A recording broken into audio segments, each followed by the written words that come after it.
السلام علیکم ورحمۃ اللہ وبرکاتہ۔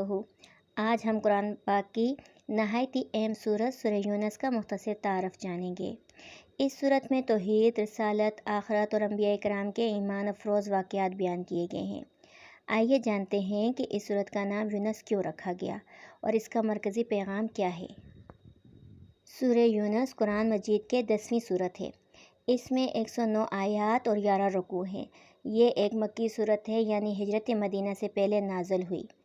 اس سورت کا نام یونس اس لیے رکھا گیا کہ اس میں حضرت یونس علیہ السلام کا ذکر آیت نمبر 98 میں آیا ہے۔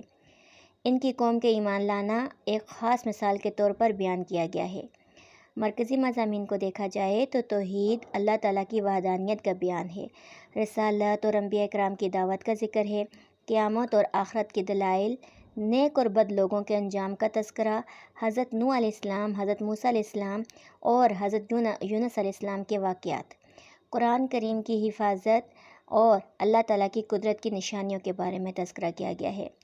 اگر سورہ یونس کا مختصر خلاصہ دیکھا جائے تو سورہ یونس انسان کو اللہ پر ایمان لانے اور اس کی عبادت کرنے اور آخرت کی تیاری کی دعوت دیتی ہے۔ اس میں بتایا گیا ہے کہ انبیاء علیہ السلام نے اپنی قوموں کا حق کی طرف بلایا، لیکن بہت سے لوگوں نے انکار کیا اور آخرکار کامیابی ایمان والوں کا اور ناکامی انکار کرنے والوں کا۔ سورہ یونس ہمیں سکھاتی ہے کہ اللہ تعالیٰ کی رحمت بہت وسیع ہے اور جو شخص سچے دل سے اس کی طرف رجوع کرے، اللہ اسے کامیابی عطا فرماتا ہے۔